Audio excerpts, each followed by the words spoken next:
Welcome to the Fearless Podcast. In a time of deceit, telling the truth is a revolutionary act. Welcome back, y'all. This is episode 2. Number 2 of Fearless Podcast. Yes, and it is. We want to welcome y'all. Welcome all of our new subscribers. Thank you so much for subscribing to the podcast. We are delving and endeavoring into the realm of podcastery and all the complications that come Yes. with that job. It is so we're getting our audio file knowledge up, and so we've been using virtual mixers, and we got a stream deck to add intros and outros and funny isms. China.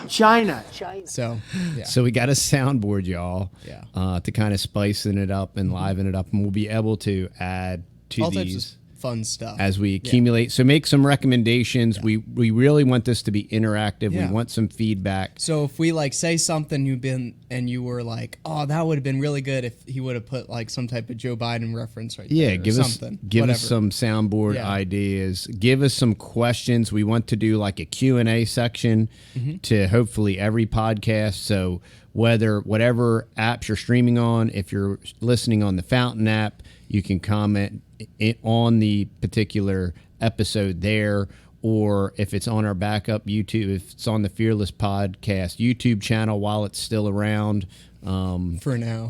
comment there. We're going to also bleed out part of these onto our main YouTube channel, just so that people know where we are and where to find us.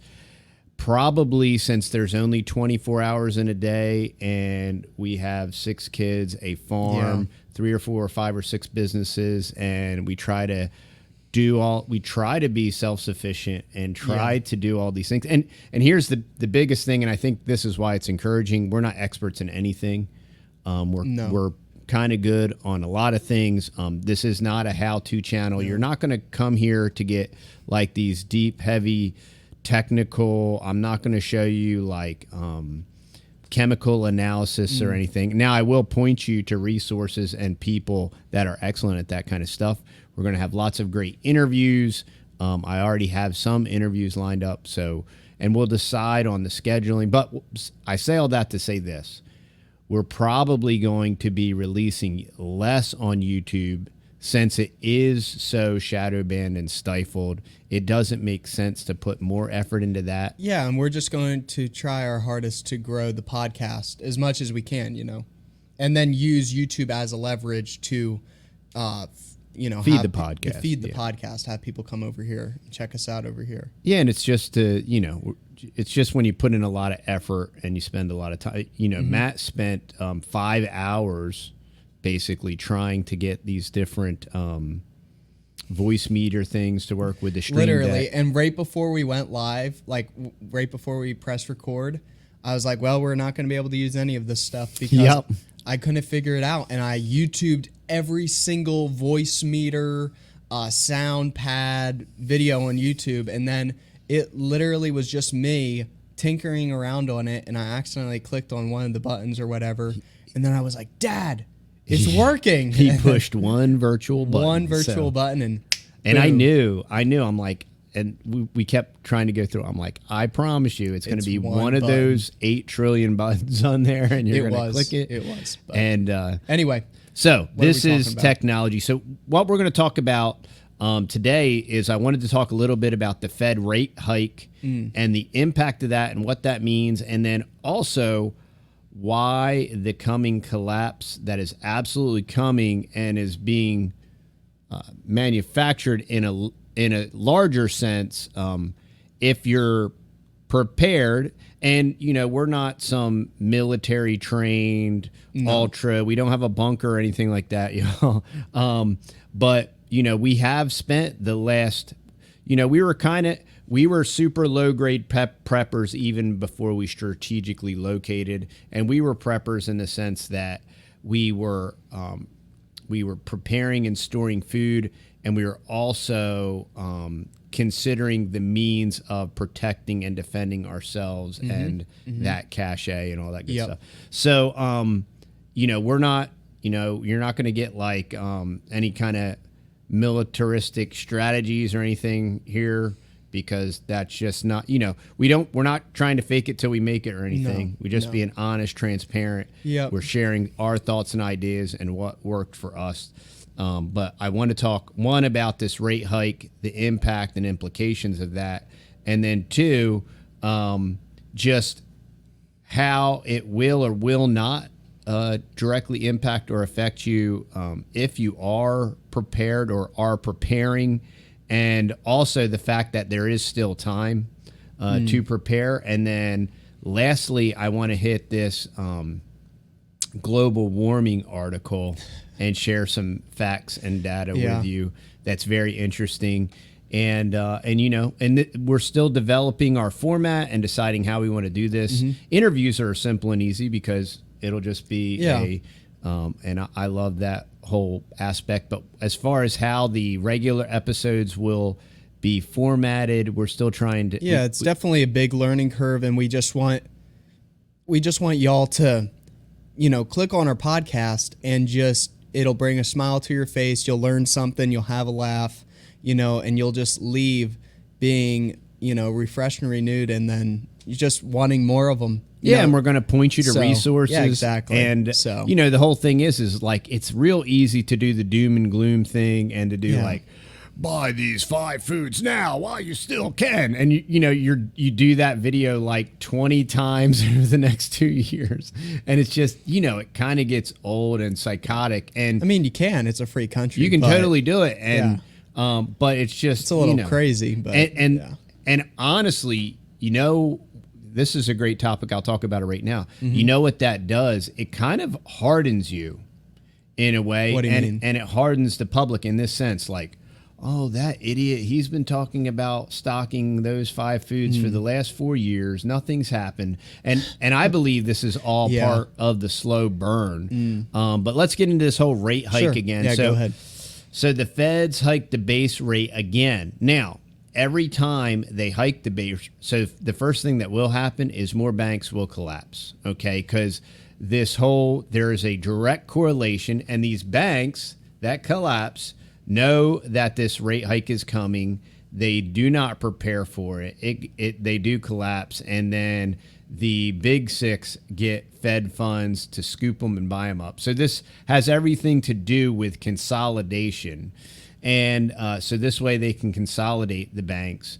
And then the other great thing it does is it doesn't really affect hyperinflation at all. And it just helps facilitate the crash, which is why you really should check out like FEE.org and the Mises Institute. And you need to understand Austrian economics, because Mises talked a lot about this.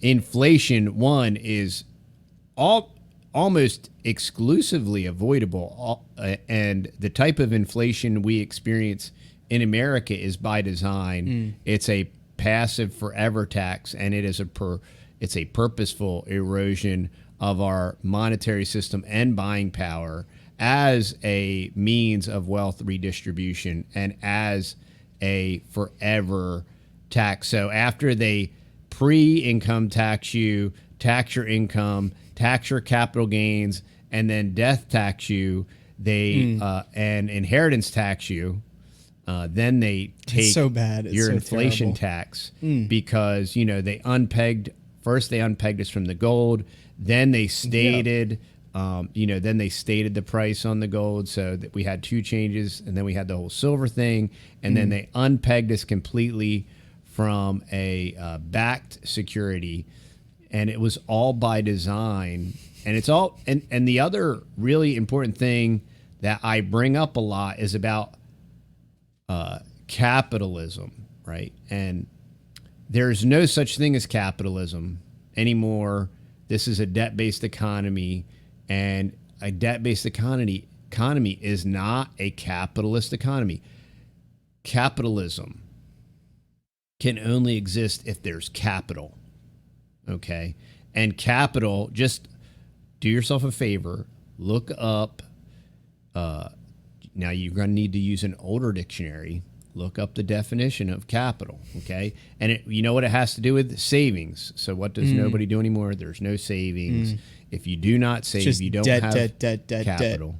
And I'm going to have Chuck De Laurente on the podcast to talk about private family banking, and it's all about capitalizing your private banking system and performing that banking function and taking control of that banking function.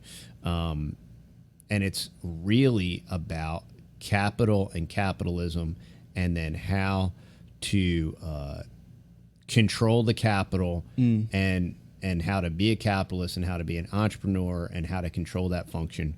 But that's a different podcast for a different day. So this federal rate hike, so a 30-year fixed mortgage is rate at 7.9.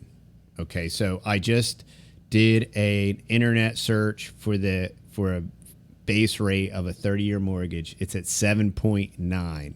That is 8%. So, and this is absolutely brand new territory for most folks. Now, when I first got married, and our first home we purchased in 1999, so we got married in 99. So we probably purchased the home in 2000.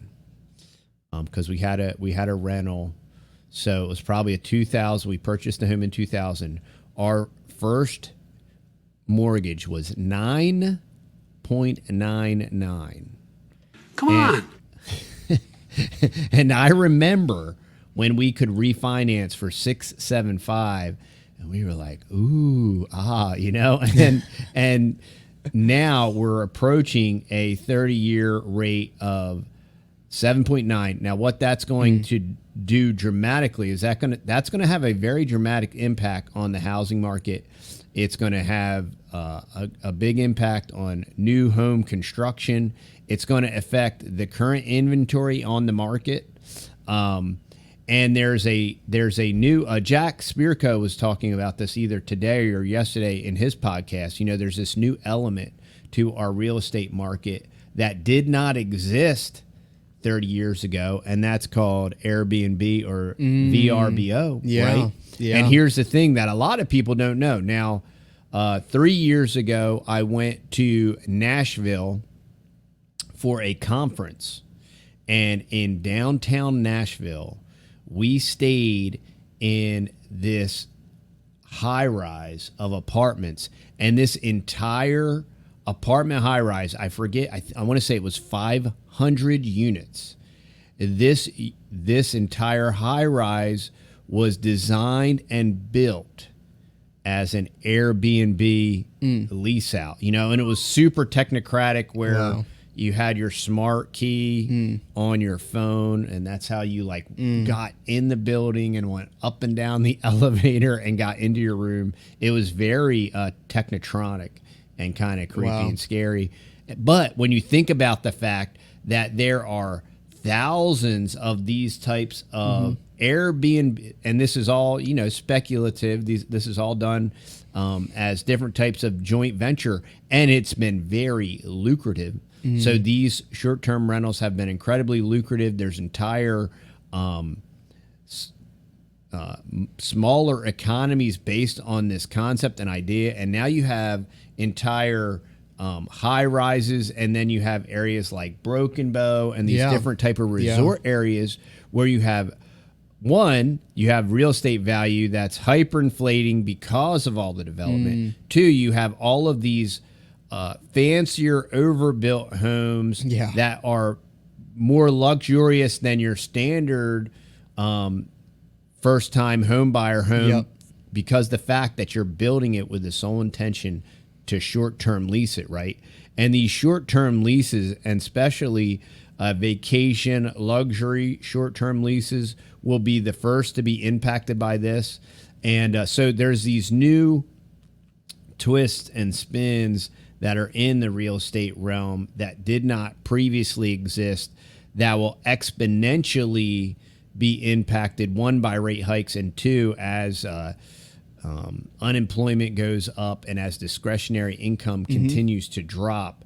We're going to see these different economic indicators impact these certain sectors first, and these are brand new sectors that did not even previously exist. So it'll almost be a snowball effect. So as they start to snowball, that momentum from that new sector will hit the old sector, and it's going to really build up steam. Now, there's advantage in that. Now, if you have savings and you are preparing to buy, in my opinion, I would absolutely wait. Yeah, big time. Yeah, I would wait for the shoe to start to drop. And this is the big question, is when, right? and it's everybody wants to know that. And it's definitely when, it's not if. And that's what's very interesting regarding preparedness and preparing and seeing trends and looking at trends. You know, my buddy Chris over at the Financial Prepper last year, he mentioned to me how he was selling off his rental properties. He said, you know, when things get tough and you can't put food on the table, the first thing you're going to do is stop paying your rent, you know? And we know, because of the whole COVID's fiasco and the rental freeze thing, where they didn't allow you to evict people.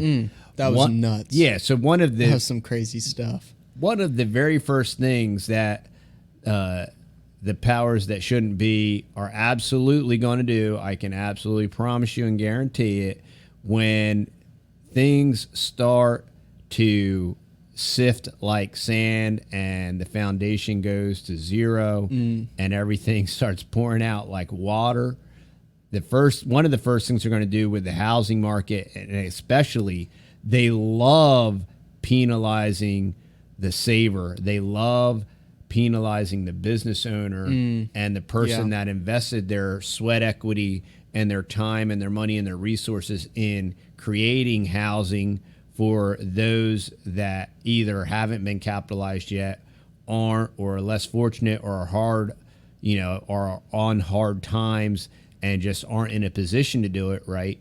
So the first thing they're going to do is going to be like, well, look, you're not going to be allowed to evict anybody. So we're going to, the first thing we're going to do is not allow you to evict people. We're going to print some more money. We're going to give it away. And, as the Weimar and as the Zimbabwe effect continues to happen. Here you go. Have a world coin. That'll help you. Here, what you need is a world coin. It's worth 1/10 of 1 penny. Here, have a Schrute buck. So yeah, pretty much. So it's literally a Schrute buck, y'all. World coin is Schrute bucks. Okay, it is. So, that's one thing that they're going to do, which is obviously penalizing the industrious person that had the rental property, that was willing, maintained it, was willing to rent it out to somebody that couldn't afford to buy a home. They're going to be penalized for doing that by the Guberman, as another form of taxation or whatever. And so my buddy Chris at Financial Prepper, he said, I'm liquidating my rental properties and I'm going to hold my cash in different positions, and I'm going to be ready to buy after the collapse. And there you go. We have been looking, we talked about buying a rental property as a family.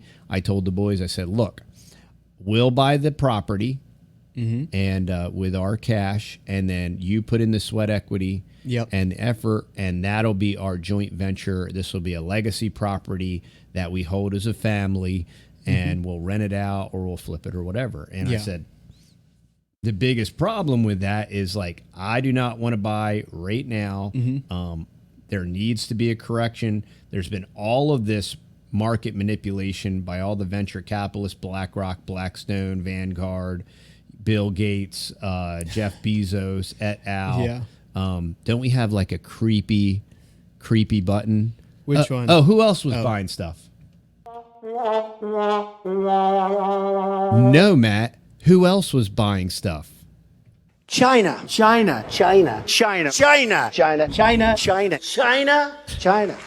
Okay, look, we're gonna hone our skills here, y'all. We are. We're rusty. We got to get our cues in here. But I'm like, which one? So,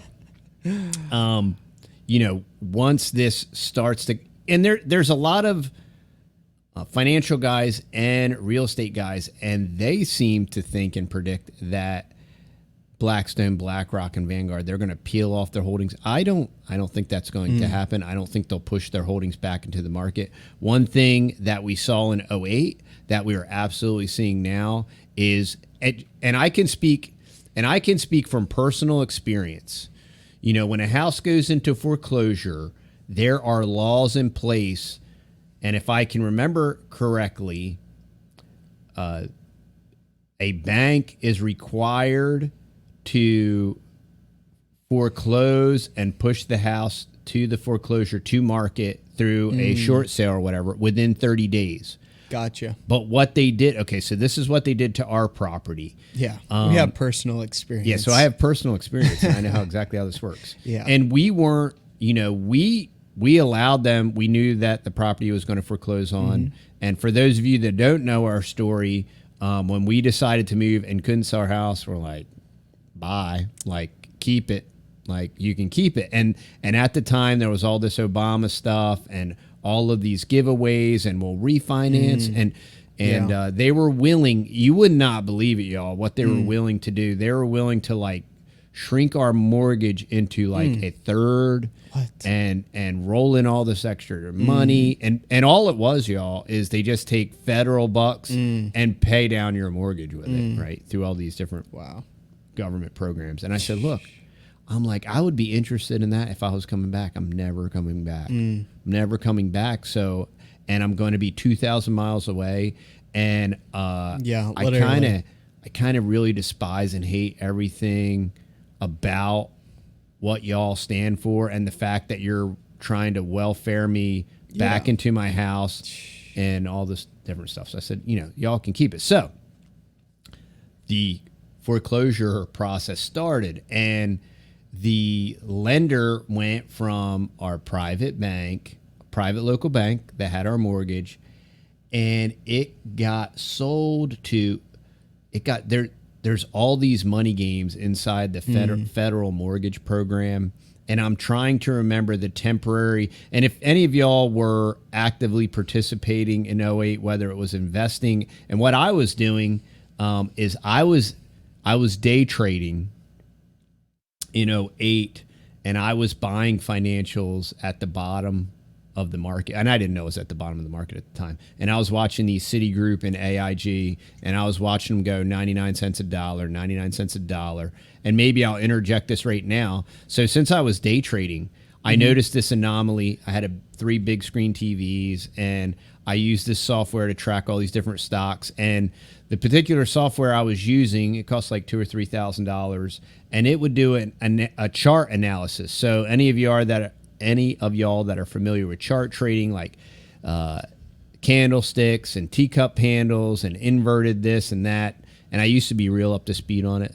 I don't do any of that stuff. I got out of the market in 2008, and I stayed out, and that's why we started investing in infrastructure and food 401ks and food forests and tractors and greenhouses and dirt that I affectionately refer to as dirt coin, and pickup trucks. Look, we have a used pickup truck lot out in our front yard, and I don't know, started buying real assets, real estate, and gold, silver, lead, steel, all these other different various types of things here. But so I saw this anomaly on the charts in this collapsed market, right? And I saw AIG, and I saw Citigroup, and Fannie Mae and Freddie Mac, and I had this entire chart of probably about 100 stocks. And what they would do is they would oscillate on a penny, and they would trade millions of shares. And so what I did is I put them all in one chart, and I'm like, you know what? I'm just going to watch these things. And I started watching them, and I would watch them day after day. I mean, for 5 days, for a week, I watch them, and I'm like, man, they just keep doing the same thing. $99 a penny, $99 a penny, $99 a penny. 99 cents a penny, right? Yeah, I'm sorry. Yeah. Thank you. Good correction, sir. Yeah. 99 cents a penny, right? And then every blue moon, 98 cents, a dollar, you know?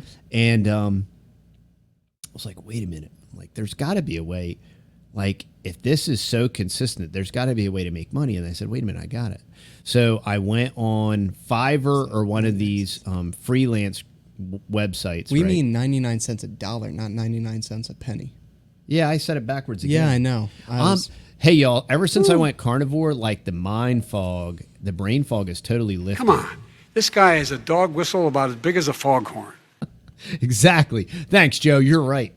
And I'm feeling Joe right now because I'm just a little tired. I don't know. It was a hot day. So 99 cents 99 cents a dollar. There you go. Oh, I hope everybody didn't check out there. So anyway, They're like 99 cents a penny. What the heck? What in the world is this guy? What I meant to say is it's trading on a penny. Correct. Over and over and over again. Yes. Millions of shares trading on a penny. Back and forth, back and forth, back and forth. And so I was like, wait a minute. We can print money. I'm like, this is literally print money. This is endless money. So I went on one of these Fiverr. I think it was Fiverr. I went on one of these freelance coder sites, and I said, who can make me? We use Scott Trade Elite. I said, who can make me a trading program that'll trade on a penny? And some guy from either the Netherlands or Switzerland, he's like, oh yeah, I can, no problem, man. $300. I'm like, $300, sweet, right? So, if I'm gonna print my own money, so I said, okay, well, let me do my homework. Yeah. So I call Scott Trade Elite, and we have an assigned guy. So I call this guy, and I'm like, hey man, what's my standard deviation on a purchase? He was like, oh, plus or minus a penny. And I said, okay, well, what is it? Is it plus or minus a penny? Well, it's just plus or minus a penny. And I said, okay, but listen, okay, let me tell you my strategy. So let's say something hits 99 cents, right? And I want to buy it at 99 cents and sell it at $1. I said, if I buy it at 99 cents, what am I going to get it at? 99 cents or $1? He's like, well, plus or minus a penny. He said, and I said, well, does that, I said, is there any way I can guarantee that I'll buy it at 99 cents? He said, no. Wow. Right. And he said, that's institutional investors can only do that. Wow. So this is when you run into something like that, this is what they, them, and those can do. And if you've ever read articles about pre-buying, so what the really big guys do with the really fast T1, it's not T1, I don't even know what the fast connections are now, but what they do is they pre-buy. Before you buy it. Right. So they're buying it milliseconds before you buy it on the uptick, and they're selling it to you for a half a penny or a penny more. It's so illegal. It's all it's so a complete illegal and totally rigged game.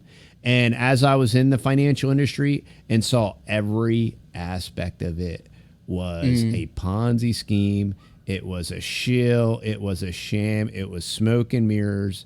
I'm just like, everything about investing. Now, at one point in time, it may have been remotely legitimate. Maybe at one point in time. Maybe way back in the day with commodities and crop insurance and all that. Maybe because I took a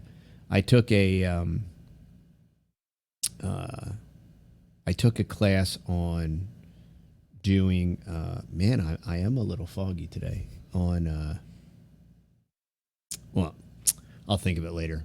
I don't want to shorts and puts and all that stuff. Options. I took an options class, and it was a really neat class, options at sea, on a guy's sailboat in the Maryland, off of Maryland. It was really cool. But and learning all about options, you see a lot of, and it's all called arbitrage, and it helps with liquidity and all this stuff. But when you put into the fact of the pre-market buying and then options and shorts and puts and calls and all these different things, there's an inordinate amount of manipulation. And that's where all this manipulation comes in, even with gold and silver and with, the paper and the real and the 3 times and all that stuff. There's an inordinate amount of manipulation, and it's made and structured to be manipulated, and it's completely foreign. And this is why this whole concept of a pension and investments and getting a rate of return over 8% so that you can, quote unquote, retire. All of our paradigms have been brought into question and will continue to be brought into question as things continue to slump, slide, and hyperinflation continues to grow, Yeah.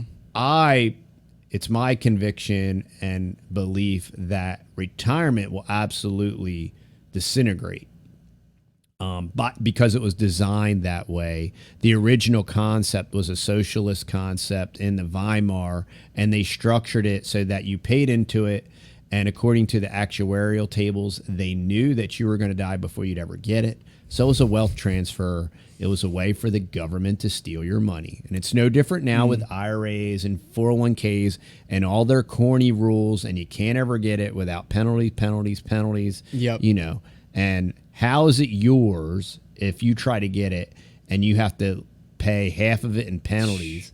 And where's even the profit in that? Where's the capital in that? Where if you could, why can't you at least leverage it, right?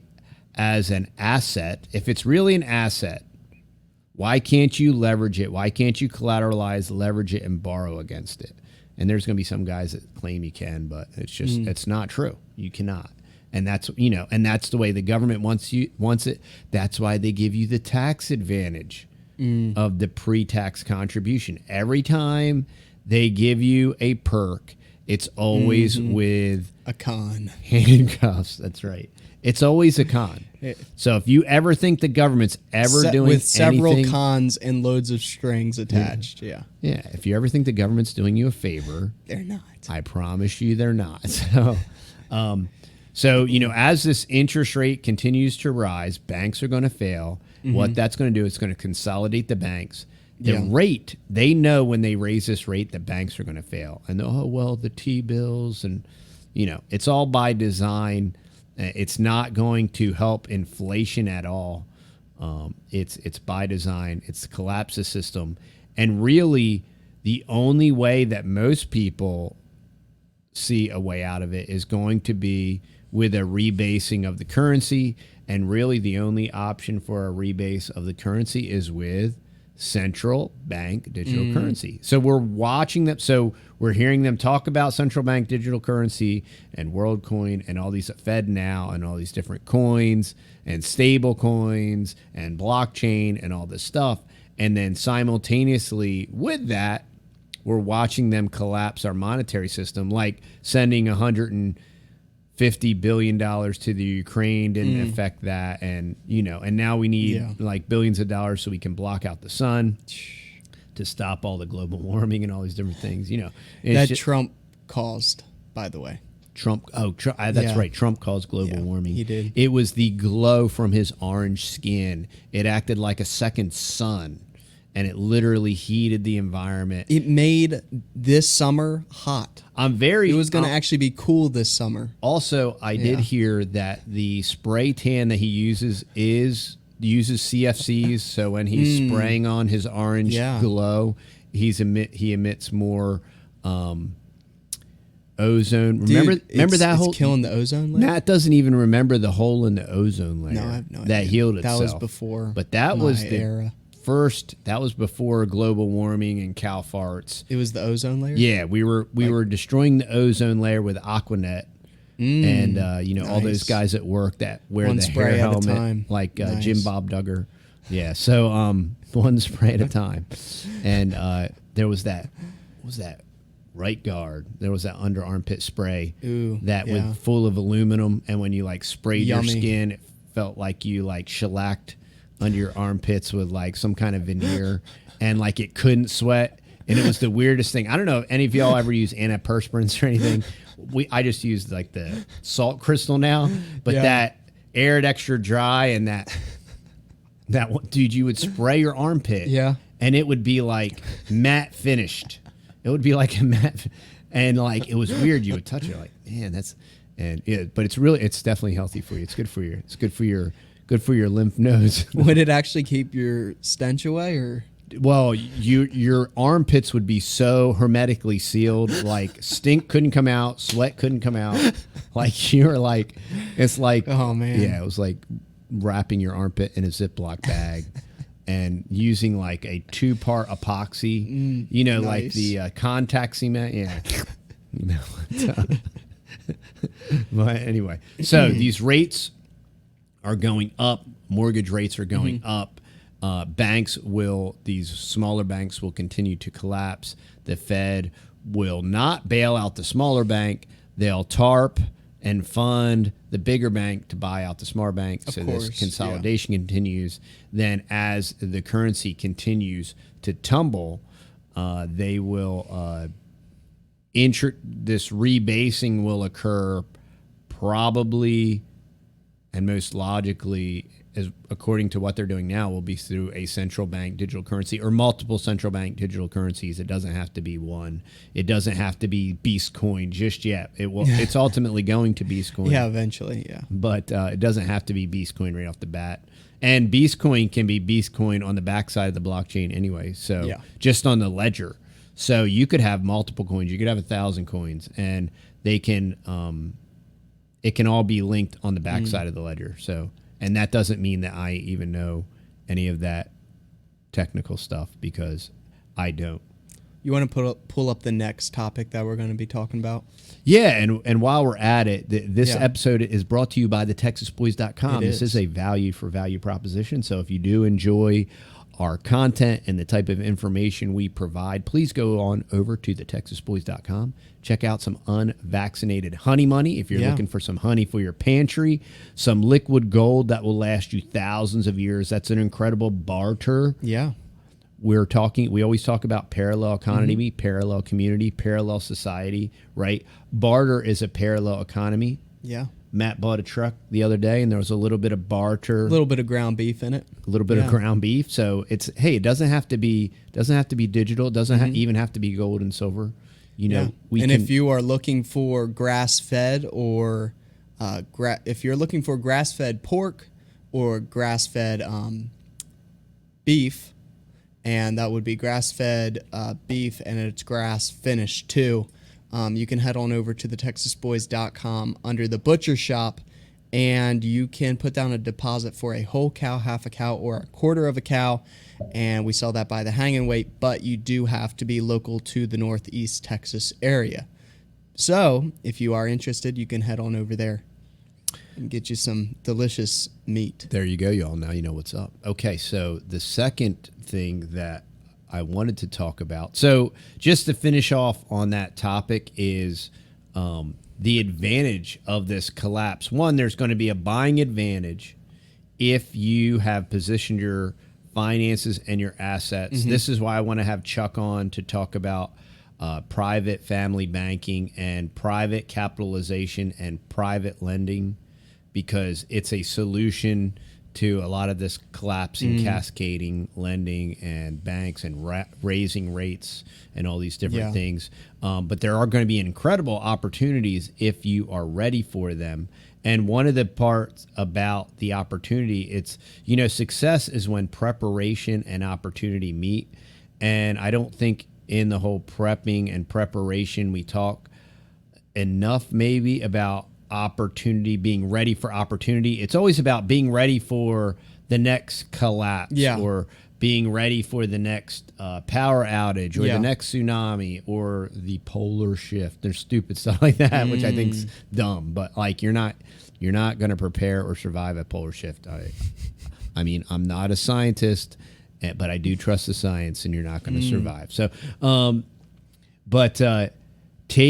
being prepared as best as you can. You look at all the scenarios, you look at all of everything that's going around, and you make the best decision you can at the time with the information you have available. That's all any human being can do, right? And, we are Christians, and we do read the Bible, and we pray, and we seek God for wisdom, and that is the ultimate source of wisdom. Yep. That doesn't mean you're always going to be right, but you make the best decision with the knowledge that you have, and you are prepared. And, we are preparing as best as we can to take advantage. We want to buy a property. We want to buy some heavy equipment. Yeah. And, heavy equipment is always immediately affected. I think vehicles, obviously, there's tons of repos right now. There's going to be opportunities with vehicles. There's going to be opportunities with heavy equipment. Yep. And after this cascading effect happens in the lending world, there is going to be incredible opportunities in real estate, So if you're looking for a homestead, we were telling you about Curtis's course that was available. This is the time now, if you are doing your homework and looking, that when the opportunity presents itself, you can strike and buy something for pennies on the dollar, maybe 50 cents on the dollar, maybe a quarter on the dollar, maybe 10 cents on the dollar, but there's a lot of moving parts that go into that. And, that's part of the advantage and the opportunity. And it's also part of the advantage of paying attention and understanding trends and understanding history. And history repeats itself, and history doesn't always repeat, but a lot of times it rhymes. And this time it's going to rhyme. It's not going to be like a Great Depression because it's probably going to be a manyfold worse. And if you're prepared, it's going to be a lot better than if you're not. And if you're in a densely, highly populated area, it's probably going to be bad. Hell-like. Yeah, it's probably going to be really bad. And that's not that's just a fact that it's an artificial environment that requires an enormous amount of external inputs, right? This is why the push for 15-minute cities and control. They know that densely populated and stack them high and deep concrete and jungle. Electric cars too. Yeah, stack them, pack them, track them. Yeah. Electric. The Yellow just went belly up. Yellow. Okay. Yellow was a 99-year-old trucking company with 30,000 employees, and the Teamsters Union destroyed the company, and of course they blamed it on the greedy company. And guess what? Guess what, y'all? The pension's gone. The medical's gone. So it's not like, what about all the guys that are retired? It's gone. It's gone. So those people that work for that retirement, for that pension, it's gone. Bye-bye. It's gone. It doesn't exist. Bye-bye. And you can't blame China. But I was giving you a chance to push the button. Right? China. But I'm so glad you got that stream deck to work. This is going to be great. Yeah.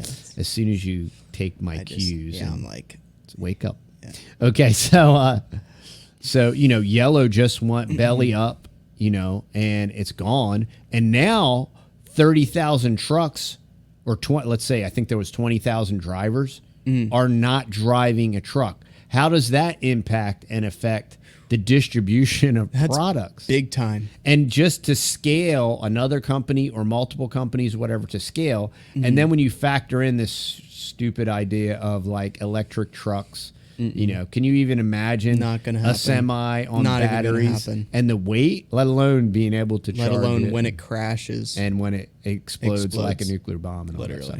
But, so, these are all these different factors. And this is just like, when a company like Yellow collapses, there are absolutely going to be an impact to shipping, instantaneously. And that is going to affect the cost of goods and all these other things. And I'm in the construction world, and we're already seeing really weird stuff with inventory and availability. And, this time we can't blame it on the COVIDs or any of that stuff. Yeah. So, so that's the opportunity if you're prepared. That's why we encourage you, pay attention, prepare. Hey, do what you can with what you got where you're at, and listen to voices of value. Find a voice of value and stay for a while. I cannot recommend enough my buddy Billy Bonds over at the Permaculture Pimpcast. Yeah, he's awesome. You can check out his podcast. It's excellent information, edifying, uplifting, and he keeps it real. And Permapasture Farms, if you want to know anything about composting or regenerative agricultural growing, anything about fruit trees, grafting, all my stuff that's like that I love. You can find it over there, and him and his whole entire family are incredibly knowledgeable, and they got their credentials to go with it. Like, they're not out here like me, just like, I wonder what happens if I do this. Snip, They actually know, like, that's awesome. Yeah, like they have all this knowledge, and when they do stuff, it's with a purpose, on reason, and they want to monitor it and track it and all that. And stuff. when it works, it's not on accident. Yeah, it's not like throwing mud against the wall. Let's see what sticks. Oh man. But anyway, so the second article I want to get into, this was on timcast.com, This was on his website. So Timcast has like a news website now for those of you that aren't in the know. That's pretty cool. Yeah, it's pretty cool. And it's very well done. NASA data shows volcanic eruption, not man-made climate change, likely cause of record heat wave. Okay. Interesting. I think we got a soundbite for climate change. Yes. How dare you? All right, y'all. Matt's going to catch up here. It's almost more funny when it's delayed like that. It is. Because everybody's waiting for it. It's more funny for us anyway, but maybe I hope y'all find it fun and exciting. I'm like, oh, it's Greta. Okay, it's the Greta button. Sorry. Agency says that water vapor injected into the atmosphere from a recent volcanic eruption was enough to increase Earth's global average temperature. Seriously. Why this is important, y'all. So we're having these financial struggles. We're funding a proxy war in the Ukraine, right? And apparently there's plenty of money for like M1 Abrams and like F-16 fighters and all this stuff. Yeah. Meanwhile, we have like crackheads stacking on our streets of our cities and all of this just pure insanity. Yeah. And now they want to put pressure on Joe Biden to like block out the sun. Come on. See, we're getting there. We're getting better, y'all. Getting better. Getting quicker. Summer of 2023 has been warmer than in previous years, with record high temperatures seen in some cities throughout the U.S. Left to center, public officials, along with corporate media outlets and pundits, have used the heat wave to breathlessly push the narrative that climate change is to blame. United Nations Secretary General Antonio Guterres recently reworked a common trope among those who allege human activity is driving climate change, stating that the era of global warming has ended and the era of global boiling has arrived. Oh my goodness. They've already tried this, you know, they did this global boiling thing after they did the global freezing thing on the science, what was that? Popular Science magazine. I remember reading that as a kid about the next ice age and all that stuff. Yet as climate, and this is why they have to speed this up, is because observable data is going to disprove this whole heating thing. And you never let a good crisis to go to waste. So if you can parlay an economic collapse with an artificial ecological collapse, and then you can accelerate the economic collapse by taking money that you don't have and forcing it and funding something that doesn't exist, you know, like a previous something. I think somebody just did that, you know, and they literally like UBI'd us and put money strict rate in our bank account. I think a Republican did that too. That was interesting. But I always thought that was Andrew Yang that wanted to do that. And then all of a sudden I get money in my checking account. I couldn't even stop it. You know, it's very interesting. Yet as climate hawks and environmental activists continue to advance the unproven theory that man-made activity and carbon emissions are fueling the surge in temperatures, new analysis suggests that our hotter than usual summer may be attributed to volcanic activity. It turns out that the levels of water vapor in the atmosphere have dramatically increased over the past year and a half, and water vapor is well recognized as a greenhouse gas, whose heightened presence leads to higher temperatures, a mechanism that dwarfs any effect CO2 may have. Thomas Lifson, founder of The American Thinker, wrote in a July 31st op-ed. So why has atmospheric water vapor increased so dramatically? Because of a historic, gigantic volcanic eruption last year that I probably, along with you, had never heard of, he added. Nope. The mass media ignored it because it took place 490 feet underwater in the South Pacific.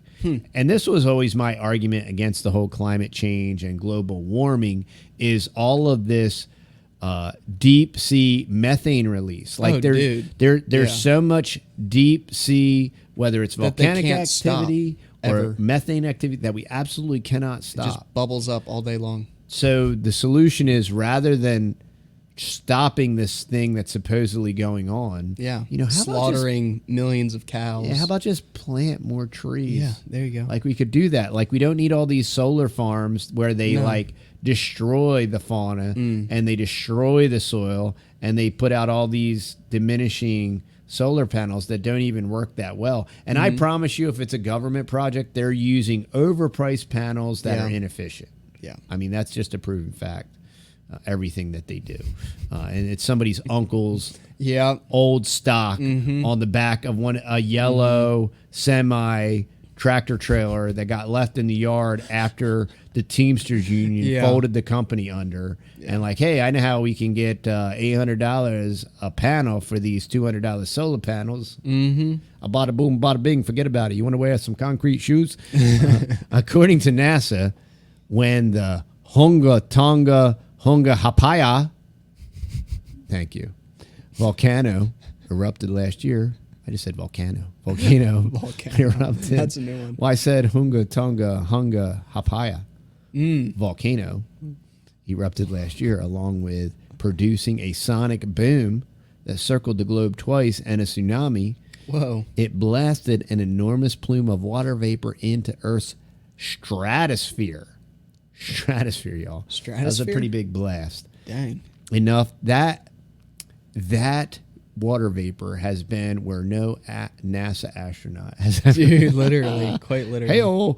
Enough to fill more than 85,000 Olympic-sized swimming pools. NASA cited a study Quite a few.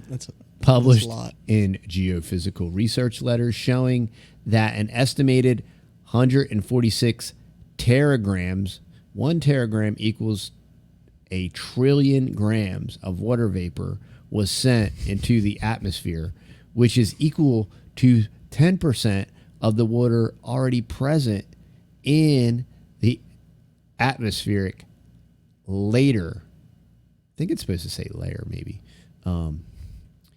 Other data published in the journal Nature estimate the rise in global stratospheric water mass following the volcanic event at 13%. Wow. As a space agency, which also tracks global temperatures, readily admitted on its own webpage, the sheer amount of water vapor could be enough to temporarily affect Earth's global average temperature. NASA says that it is rare that a volcanic eruption would inject so much water into the stratosphere, but the huge amounts of water vapor can increase global temperatures since water vapor traps heat. You know what they say NASA stands for? Never a straight answer. So I would not trust anything. I know. That's why I was just about to say. I'm like, they said we went to the moon too. Right. So I'm like, Listen says that he was first made. And speaking of that, I'm going to try to get Bart Sibrel. Okay. To do an interview. Awesome. On the podcast. What nobody wants to talk about is that it could just be a unusually hot summer. Well, like it could just be. Of course, it could be an unusually hot summer. It could be unusually hot because of some of this water vapor. Yeah. Now, what we know about water vapor is that this is going to cycle out. It's going to go back into bounds, into normal. It's just like next year, we might have an unusually cool summer, and then they're going to be like, oh, it's global cooling. Yeah, so don't do anything stupid. Don't overreact. Don't do aerosolized stratospheric reaction injections. Yeah. Not that you're already not doing that anyway, but now you're going to have to do it where, what'll happen is if they do end up doing it on the up front, on the front side, it'll have like these planes, and they'll have like American flags painted on them, and all this stuff. Or it'll have a big X for Elon and the X app, the everything. It'll be a rainbow. The plane will be wrapped in rainbow colors. So this is, and why is this important, and why does this relate to what we're talking about? Is because this is all part of the manufactured collapse, right? And this is all part of why you need to, at least to attempt to grow your own food, you need at least to make the effort. You need to at least, hey, how about this? Just consider the idea and the option of, hey, maybe we should move and we should maybe get some dirt. Maybe we should spread out. If you live in an apartment or high rise, hey, maybe just move to a neighborhood. Maybe just get get a backyard. Yeah. Oh, well, we can't afford that. Rent a house in a neighborhood that has a backyard. Yeah. You can do that. You can rent a house in the country. You can do all of these different things. Did. It's look for solutions, look for how you can do it, not why you can't do it. Because I promise you, if you look for all the reasons why you can't, you absolutely will be right. Yeah. But if you look for all the reasons why you should, and you ask God for assistance, and you actually read the Bible and understand the rest of it, and settle your account with God so that He can bless you, you'll have all that to your advantage to take advantage of, and all of those resources, and then you can make an educated, proper decision, and you might even get assistance from God that will help you, guide you, and direct you, and all those awesome things. But these are just some ideas that we wanted to share. And any closing thoughts or ideas, Matt? Anything that you want to interject? Yeah, I would just say get out there, get busy, and if there is a will, there is a way. And just if you are living in a densely populated area, I think, like you were saying, it's really smart to get out of that, because that's what we did. And with all of this, even with all the gender stuff and everything that's going on, we don't have to deal with it unless we go into some big major city, and see all the green-haired, pink-haired people. And what's fascinating is this incredibly slow burn. I was talking to a business owner today, very successful. The work that I'm in, and I work with different companies and work on their buildings and stuff, I talk to a lot of business owners, millionaire guys that own these companies and stuff. And I was talking to him today, and he was like, so I always say, hey, how's it going? And, things are going really well. Now, he was telling me they do different things in solar components, and they're seeing a huge pullback with like solar components, which is very interesting, which makes sense because solar is very expensive, and in a very real way, solar is a luxury. So of course you're going to see that first, right? And he was like, but other than that, man, things are going great. And I'm like, yeah, I said, I've been waiting for this shoe to drop, y'all, since like 2016. And then so if you just take that and multiply it out with all the crazy stuff that's just happened in the last 3 years, it's a factor of a 3,000 or 4,000, right? And so, but there's so much slushing around, and there's all this QE and money. It's just going to take an incredibly long time to slosh out. Now, what does that mean? That's giving you opportunity. That's buying you time, and you have to take advantage of it.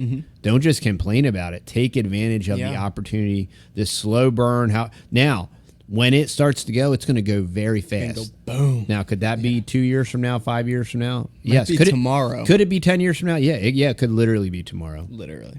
And it will happen very quickly, So you got to be ready. Got to be ready. So that is episode 2 for the Fearless podcast. And stay fearless, y'all. We'll see y'all later. See y'all.